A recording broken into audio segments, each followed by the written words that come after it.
Hello everyone, आज मैं आपके लिए लेके आया हूँ SGPGI nursing officer previous year paper को 2022 के पेपर को मैं आपके साथ में शेयर कर रहा हूँ। ये अपना एक मेमोरी बेस्ड पेपर रहने वाला है। जितने भी क्वेश्चंस बन रहे हैं वो मैं आपके साथ में शेयर करूँगा इस क्लास में, तो लास्ट तक ज़रूर बने रहेगा। और ये एक अपने मैक्सिमम दोस्तों के साथ में शेयर ज़रूर कर देना, ये मेरी आपसे एक रिक्वेस्ट है। तो लास्ट तक ज़रूर बने रहेगा और मेरे टेलीग्राम चैनल को भी ज़रूर ज्वाइन कर लेना। वहाँ पे भी आपको पल पल की अपडेट्स, जितने भी अपने वैकेंसीज हैं उनसे रिलेटेड, एग्ज़ाम से रिलेटेड, एडमिट कार्ड से रिलेटेड और अपने क्वेश्चन सीरीज से रिलेटेड जितने भी आपको डाउट्स होते हैं वो आप मेरे को वहाँ पे पूछ सकते हो। और कुछ अपडेट्स पाने के लिए भी आप मेरे टेलीग्राम चैनल को ज्वाइन कर सकते हो। ऑनलाइन नर्सिंग स्टडी के नाम से बना रखा है, या फिर उसकी जो लिंक होगी इस क्लास के डिस्क्रिप्शन बॉक्स में मैं प्रोवाइड करवा दूँगा। देखो, एसजीपीजीआई 2022 का पेपर है ना, अपन बोल सकते हैं मॉडरेट से हाई है ना, मॉडरेट से टफ। देखो, हर बार ऐसा ही पेपर आता है क्योंकि इसमें पोस्टें बहुत कम होती हैं, या तो 164 होती है, या 114 पोस्ट होती है, या 140 पोस्ट होती है। लेकिन इस बार जनरल की 480 पोस्ट है और टोटल पोस्ट इसमें 1200 कुछ करके हैं। तो अब की बार पोस्ट इसमें काफ़ी हैं और इसमें फॉर्म भी अब की बार लगभग 70 से 80 हज़ार गए होंगे, है ना। लगभग अपन बोल सकते हैं 85 को क्रॉस कर गए होंगे। और जो 2022 है, 2024 है, उसमें लगभग 40 से 50 हज़ार लोगों ने दिया था एग्ज़ाम। तो आपको अगर देखना है कि इसमें स्कोर अपन कितना गेन कर सकते हैं कि अपना सिलेक्शन हो जाए, प्रीवियस ईयर की कट ऑफ कितनी थी, तो उसके लिए मैंने एक वीडियो ऑलरेडी बना दिया है, वो आपको यहाँ पे दिख रहा होगा, वो ज़रूर देख लेना आप, है ना। देखो, क्लास स्टार्ट करने से पहले मेरी रिक्वेस्ट है, ये वीडियो अपने मैक्सिमम दोस्तों के साथ में जितना हो सके उतना शेयर जरूर कर देना और कमेंट जरूर कर देना कंटेंट कैसा लग रहा है। देखो, नॉन नर्सिंग का पार्ट, करंट अफेयर्स और जीके की भी मैंने क्लासेज स्टार्ट कर दी हैं, वो भी आपको मेरे प्लेलिस्ट में मिल जाएंगी, तो वो भी साथ साथ देखते रहो। और रीजनिंग और मैथ्स की क्लासेज अगर आपको चाहिए तो इन वीडियोज़ को, है ना, जो अपने करंट अफेयर्स जीके की हो गई और ये पेपर सॉल्यूशन हो गया 2022-24 का, है ना, वो शेयर करोगे। उनका रिस्पॉन्स आपको, है ना, कैसा लगेगा। रिस्पॉन्स अगर अच्छा लग रहा है तो मैं आपके साथ में शेयर जरूर कर दूंगा क्लासेज रीजनिंग और मैथ्स की। बिल्कुल आपको रीजनिंग और मैथ्स टिप पे करा दूंगा और वो के वो क्वेश्चन आपको वहाँ पे देखने को मिलेंगे, है ना। तो स्टार्ट करते हैं सेशन। मैं स्क्रीन की ओर लेके चल रहा हूँ आपको, तो उसमें से अपन क्वेश्चन को सॉल्व करेंगे। तो अपन आ गए हैं स्क्रीन पे, तो अपन पीडीएफ से ये क्लास को डील करेंगे। एसजीपीजीआई नर्सिंग ऑफिसर एग्ज़ाम 2022 का ये अपना पेपर रहेगा। तो जितना आप लोग इसको सपोर्ट करोगे तो उतने पेपर्स अपन 1-2 दिन में सॉल्व कर लेंगे। तो लास्ट तक ज़रूर बने रहेगा। कोई भी डाउट है तो कमेंट ज़रूर कर देना, उसका आपको रिप्लाई ज़रूर मिलेगा। तो फर्स्ट क्वेश्चन है, what is the drug of choice for organophosphate poisoning. तो ऑर्गेनोफॉस्फेट पॉइजनिंग की ड्रग ऑफ चॉइस क्या रहने वाली है, ये क्वेश्चन डायरेक्ट पूछा गया था SGPGI 2022। Atropine option A, option B pralidoxime, option C adrenaline और ऑप्शन डी नालोक्सोन। तो ध्यान रख लेना, ऑर्गेनोफॉस्फेट की ड्रग ऑफ चॉइस कौन सी रहने वाली है, एट्रोपिन। और ये नालोक्सोन किसकी रहेगी, अपने ओपियोइड्स की, है ना। तो गलत मत करके आ जाना। और एड्रेनालिन तो हो गया, आपको पता ही होगा, शॉक ना, ऑप्शन ए इसलिए यहाँ पे करेक्ट रहेगा। नेक्स्ट क्वेश्चन है second question, what is the normal potassium level in children. तो चिल्ड्रन के अंदर नॉर्मल पोटेशियम लेवल कितना होता है, तो इसको कंफ्यूज कर दिया है आपको, है ना। तो ऑप्शन ए 1.5 से 3.9 milliequivalent per litre, option B 3.5 से 5.2 milliequivalent per litre, option C है 4.2 से 6.2 मिली इक्विवेलेंट पर लीटर और ऑप्शन डी है 3.4 से 4.7 मिली इक्विवेलेंट पर लीटर। तो चिल्ड्रन का पूछे चाहे अडल्ट का पूछे, दोनों ही एक रहने वाला है, 3.5 से 5.2, है ना। तो ये आपका नॉर्मल लेवल रहेगा। ऑप्शन बी यहाँ पे बिल्कुल करेक्ट रहेगा। और ये ऑप्शन जो डी है इसमें थोड़ी सी नैरो रेंज है ना, कम रेंज है। अगर 5 होता तो ये करेक्ट हो सकता था ना। तो इसमें अपन देख लेते हैं अडल्ट के अंदर, चिल्ड्रन के अंदर और न्यू बॉर्न के अंदर कितना होता है लेवल पोटेशियम का, ना। Normal serum potassium level neonates या बोल सकते हो न्यू बॉर्न, उसमें कितना होता है पोटेशियम का लेवल 3.5 से 6.0 मिली इक्विवेलेंट पर लीटर होता है। चिल्ड्रन के अंदर कितना होता है 3.5 से 5.2 मिली इक्विवेलेंट पर लीटर होता है, और अडल्ट के अंदर कितना होता है 3.5 से 5.0 मिली इक्विवेलेंट पर लीटर होता है। इसलिए आपका ऑप्शन यहाँ पे बी क्या रहेगा, करेक्ट रहेगा। नेक्स्ट क्वेश्चन है, क्वेश्चन नंबर 3 है, critical ill client given feeding time, है ना। तो क्रिटिकल इल क्लाइंट है, उसको किस टाइप की फीडिंग आप दोगे। ऑप्शन ए है पेरेंट्रल, ऑप्शन बी है ऑप्शन ए है एंट्रल, ऑप्शन बी है आपका पेरेंट्रल, ऑप्शन सी है डीएनएस प्लस इंसुलिन, और ऑप्शन डी है डीएनएस प्लस मल्टीविटामिन। यहाँ पे एंट्रल फीडिंग मत करके आ जाना, यहाँ पे रहेगा आपका पेरेंट्रल फीडिंग, है ना। तो क्रिटिकल इल पेशेंट को आप कौन सी फीडिंग दोगे, पेरेंट्रल फीडिंग दोगे। ऑप्शन बी यहाँ पे राइट रहेगा। नेक्स्ट क्वेश्चन है, question number 4, dengue disease is caused by, option A virus, option B bacteria, option C protozoa, option D है पैरासाइट। तो यहाँ पे आपका ऑप्शन बिल्कुल ए यहाँ पे करेक्ट रहेगा, वायरस, है ना, डेंगू का कारण है। नेक्स्ट क्वेश्चन है, क्वेश्चन 5, देखो सेशन शानदार लग रहा है तो सही जरूर कर दे। What is the term use for blood cancer, तो ब्लड कैंसर के लिए कौन सी टर्म यूज में ली जाती हैं। Option A sarcoma, option B lymphoma, option C है ल्यूकेमिया, और ऑप्शन डी है ल्यूकोप्लेकिया। तो ध्यान रख लेना, इसके लिए जो ब्लड कैंसर के लिए टर्म यूज की जाती हैं वो कौन सी हैं आपकी, ल्यूकेमिया। ऑप्शन सी यहाँ पे बिल्कुल करेक्ट रहेगा। सार्कोमा क्या होता है, ये एक कनेक्टिव टिश्यू का क्या होता है, कैंसर होता है ना, ध्यान रख लेना, ये कनेक्टिव टिश्यू का कैंसर होता है। लिम्फोमा क्या होता है, मैलिग्नेंट ऑफ जो लिम्फोसाइट्स होते हैं बी और जो टी लिम्फोसाइट्स होता है उनका मैलिग्नेंट होना। और ये तो हो गया ल्यूकेमिया, है ना, ब्लड सेल्स, है ना, जो प्लाज्मा होती है ना ब्लड प्लाज्मा में, उनमें कैंसर होना। और ल्यूकोप्लेकिया में वहाँ पे क्या होता है, प्लेटलेट्स में प्रॉब्लम्स, है ना। नेक्स्ट क्वेश्चन है, क्वेश्चन नंबर 6 है, what are the most common type of nosocomial infection. Option A E coli, option B streptococcal और स्टेफाइलोकोकल, ऑप्शन सी है हेपेटाइटिस सी, और ऑप्शन डी है hepatitis B. Which option is the correct answer, option A is the correct answer. E coli is the most common type of nosocomial infection, है ना, जो catheter associated urinary tract infection का कारण बनता है। Next question है, question number 7, what is the positive agent of the peptic ulcer. तो ये तो आपको आता होगा, है ना। तो पेप्टिक अल्सर का पॉजिटिव एजेंट कौन सा रहेगा, ऑप्शन ए हेलिकोबैक्टर पाइलोरी। ये आपका रीजनिंग का क्वेश्चन है, आंसर भी मैंने बता दिया है। तो यहाँ पे आंसर किस कारण से आएगा, है ना, कारण इसका देखना है। What number should come next, है ना, यहाँ पे 8 नहीं, यहाँ पे 3 आ जाएगा। 3, 6, 12, 24, 48, 192।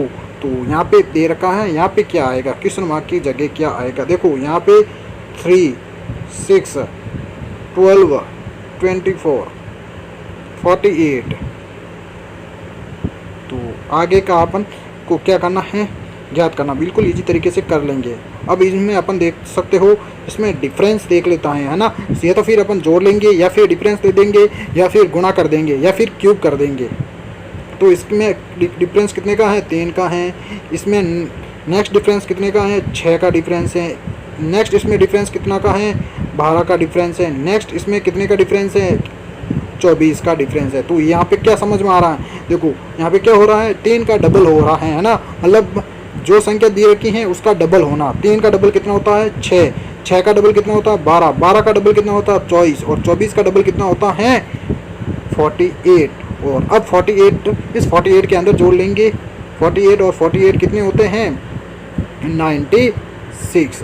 अब बात करते हैं, तो लगभग अपना क्या आ जाएगा, ऑप्शन बी यहाँ पे करेक्ट आ जाएगा। नेक्स्ट अपनी जो टर्म है वो 192 है ना। तो यहाँ पे 48 का डबल कितना होता है, 96। अब 96 और 96 को जोड़ेंगे तो कितना हो गया, यहाँ पे 2 और यहाँ 1, 10 और 9, 19। यहाँ पे नेक्स्ट क्या आ रहा है, 192। यहाँ पे भी देख लेना है आपको, आंसर निकाल के जो आंसर आ रहा है ना उसको भी वापस डबल करके देख लेना। अपना आंसर आया 96, तो उसको भी वापस डबल करते हैं, क्या 192 आ रहा है। तो यहाँ पे करेंगे 6 से 6 के 2 बार, मतलब जोड़ना है इसको, है ना, डबल करना मतलब जोड़ना, या तो 2 से गुना कर दो या दोनों को जोड़ लो। 6 और 6 कितने होते हैं, 12 होते हैं, तो यहाँ पे 1 लग गया, 10 हो गए, 10 और 9 कितने होते हैं, 19, यहाँ पे कितना आ गया 192, यहाँ पे 192 आ रहा है, इसलिए अपना ऑप्शन भी करेक्ट रहेगा। नेक्स्ट क्वेश्चन है क्वेश्चन नंबर 9। क्वेश्चन नंबर 9 है which disease is not caused by needle stick injury. Option A है hepatitis A, option B HIV, option C है हेपेटाइटिस बी और ऑप्शन डी है हेपेटाइटिस ई। तो यहाँ पे क्या रहेगा, ऑप्शन डी बिल्कुल करेक्ट रहेगा, ये तो आपको आता ही होगा। नेक्स्ट क्वेश्चन है वेरी इंपॉर्टेंट है, बहुत बार क्वेश्चन आता है, चाहे नॉर्थ सेट हो, SGPJ, KGMU, DSSB, सब में ये क्वेश्चन तो इम्पोर्टेंट हैं। What are the indicators of a leak in the chest tube system. तो चेस्ट ट्यूब सिस्टम से रिलेटेड जो लीक हो रहा है उसमें कौन सा इंडिकेटर आप यूज़ करोगे, तो ये तो बहुत ज़्यादा इंपॉर्टेंट है। Option A gentle bubbling is normal as the क्या हो रहा है, लंग्स एक्सपांड, और ऑप्शन बी है if there has been no bubbling in the water seal you can reduce there is no air leak from the lungs. Next question है option C constant bubbling in the water seal chamber, वो आपका क्या कहलाएगा chest tube system, और या फिर option आपका D रहेगा ऑल ऑफ द अबोव। तो यहाँ पे कौन सा राइट रहेगा, देखो जो चेस्ट ट्यूब सिस्टम है उसमें जो अगर देखो उसमें अगर इंटरमिटेंट बबलिंग देखने को मिल रही है वो कंडीशन क्या होगी, देखो इंटरमिटेंट बबलिंग देखने को मिल रही है वो कंडीशन होगी नॉर्मल की होगी, है ना। और कंटिन्यूस बबलिंग देखने को मिल रही है, कंटिन्यूस बबलिंग देखने को मिलेगी वो होगी एबनॉर्मल, है ना। और नेक्स्ट बात करते हैं अपन, अगर फ्लक्चुएशन देखने को मिल रहा है ना, तो यहाँ पे फ्लक्चुएशन जो क्या देखने को मिल रहा है, लीक, है ना, उसमें वो क्या होगी, ये भी नॉर्मल कंडीशन हो गई। अगर वाटर सील चैम्बर फ्लक्चुएशन देखने को मिल रहा है तो उसमें क्या कंडीशन होगी, ऑब्स्ट्रक्शन की, है ना, ये भी क्या होगी एबनॉर्मल की कंडीशन होगी। तो यहाँ पे कौन सी कंडीशन यूज ले सकते हो, यहाँ पे ऑप्शन सी बिल्कुल करेक्ट रहेगा, constant bubbling in the water seal chamber. ये किसको इंडिकेट करेगा, एबनॉर्मल कंडीशन को। मैंने बताया कंटिन्यूस बबलिंग या कांस्टेंट बबलिंग, ये की बात है, तो ये किसको इंडिकेट करेगा, एयर लीक हो रहा है, यहाँ पे देखो लीक भी कंडीशन हो रही है, ये एबनॉर्मल कंडीशन है ना, बिल्कुल रेशनल के साथ में मैंने ये आपको बताया है। नेक्स्ट क्वेश्चन है question number 11, among the antibiotics does not change in case of acute renal failure. तो एक्यूट रीनल फेलियर में कौन सी जो एंटीबायोटिक है वो चेंज नहीं की जाती हैं, option A vancomycin, option B ceftriaxone, option C amikacin और ऑप्शन डी क्लोट्रिमाजोल। यहाँ पे आपका ऑप्शन बिल्कुल डी करेक्ट रहेगा, क्लोट्रिमाजोल। नेक्स्ट क्वेश्चन है how many chromosomes in human body. तो 46 होते हैं, 23rd पेयर, है ना। नेक्स्ट क्वेश्चन है 13, if plaster cast in hand then what should be do. तो प्लास्टर कास्ट कहाँ पे लग रहा है, हैंड में लग रहा है, तो अपन को क्या करना है, option A check mobilisation, option B check pulse और ऑप्शन सी है डिफ़िकल्टी टू होल्ड और ऑप्शन डी है चेक कलर। तो क्या करना अपन को, चेक कलर करना, ऑप्शन डी। ये भी है ना मोस्ट इंपॉर्टेंट क्वेश्चन है, बहुत बार एग्जाम में पूछा जाता है। नेक्स्ट क्वेश्चन है enteral feeding is also called. तो एंट्रल फीडिंग को और किस नाम से जाना जाता है, option A Ryle's tube feeding, option B oral feeding और option D G tube feeding, है ना, नेजोगेस्ट्रिक ट्यूब फीडिंग और ऑप्शन डी है स्पून फीडिंग। तो यहाँ पे आपका कौन सा ऑप्शन राइट रहेगा, ए राइट रहेगा, Ryle's tube feeding is also known as enteral feeding. यहाँ पे देखो टाइप्स ऑफ एंट्रल फीडिंग्स के कौन कौन से टाइप्स हैं, नेजोगेस्ट्रिक ट्यूब हैं, स्टार्ट्स, यहाँ ये कहाँ से स्टार्ट होता है, nose and ends in the stomach. ये बहुत बार एग्जाम में पूछा गया है, हर बार एग्जाम में पूछा जाता है नॉर्थ साइड में स्पेशली।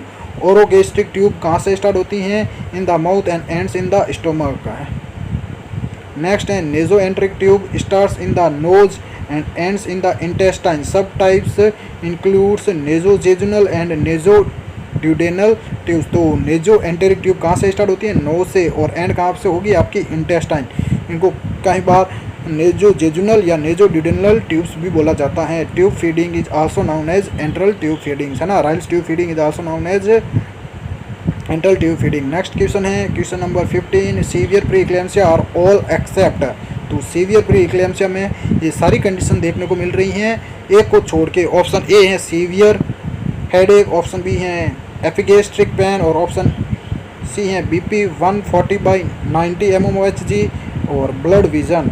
तो यहाँ पे क्या आ रहा है? ऑप्शन सी है ना। तो इससे अगर BP क्या हो रही है, ज़्यादा होगी ना, तो देखने को मिलेगी सीवियर कंडीशन। तो यहाँ पे ऑप्शन सी करेक्ट रहेगा। How many step of hand washing? तो हैंड वॉशिंग के कितने स्टेप होते हैं? Option A 7, option B 8, option C 10 और ऑप्शन डी 5। तो यहाँ पे हैंड वॉशिंग के टाइप कितने होते हैं, मतलब स्टेप कितने होते हैं? 7। ऑप्शन ए भी बिल्कुल करेक्ट रहेगा यहाँ पे। नेक्स्ट क्वेश्चन है 17, red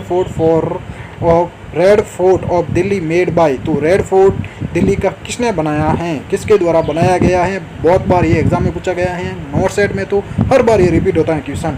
option A Akbar, option B Birbal, option C Shahjahan और option D Humayun. C option is the correct answer, Shahjahan ने बनाया था। नेक्स्ट क्वेश्चन है question number 18, what is the substance used in blood produce which increase the number of haemoglobin. तो ऐसा कौन सा substance है वो जो ब्लड प्रोड्यूस करता है और वो क्या इंक्रीज करता है? हीमोग्लोबिन के नंबर को इंक्रीज करता है। ये तो आपको पता ही होगा, RBC और आयरन। ऑप्शन ए बिल्कुल करेक्ट रहेगा। नेक्स्ट क्वेश्चन है, ये आप क्या करके आ जाओगे? गलत करके आ जाओगे। तो इससे पहले देख लो, विच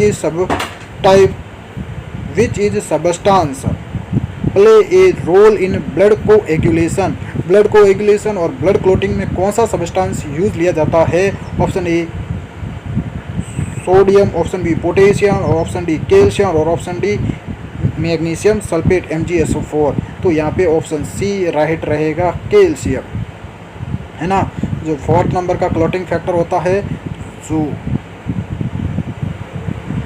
4th नंबर का है ना, तो ये ब्लड क्लोटिंग और कोएगुलेशन के लिए यूज में लिया जाता है।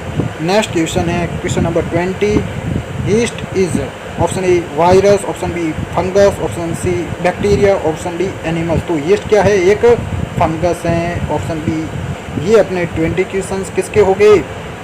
SGPJ 2022 के। नेक्स्ट अपन पूरे के पूरे 100 MCQs करेंगे। अगर यहाँ पे आपका रिस्पॉन्स अच्छा आता, लगभग 2000 से 3000 तक रिस्पॉन्स आएगा, तो नेक्स्ट अपन सेशन लेके आएंगे, वरना अपन करंट अफेयर्स और जीके को ही डील करेंगे। Thank you to all of you.